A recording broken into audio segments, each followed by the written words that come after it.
Mga ka-over, nakita nyo itong tao na to sa unahan ko. Pag nakita nyo yan, huwag kayong magtiwala dyan. Nakita nyo yung bit-bit niya, yung barina. Ayan o, kinuha niya yan dun o. Sitayin ko sana kaso delikado, baka may kasama eh. Kinuha lang niya dun sa may ano, may nagtatrabaho. Ayun, sinundan ko. Kuya! O diba? Tinawag ko, minura pa ako. Kuya, ano yan? Kuya, ano yan? Hala?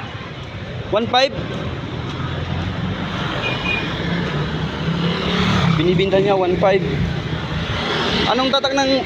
Ano yan kuya? Barina? 38. 1.5 barina, ingko.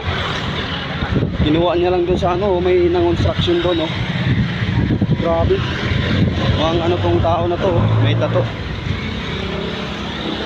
Delikado.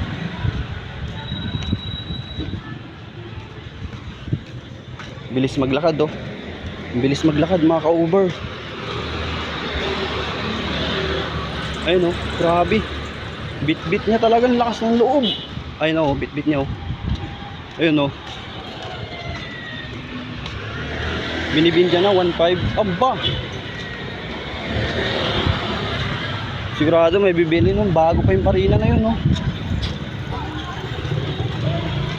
So yan, kayong mga construction worker, huwag kayong magtiwala maglagay ng mga gamit dyan sa labas. Ayun, layo na na, ang layo na. Ang layo niya na.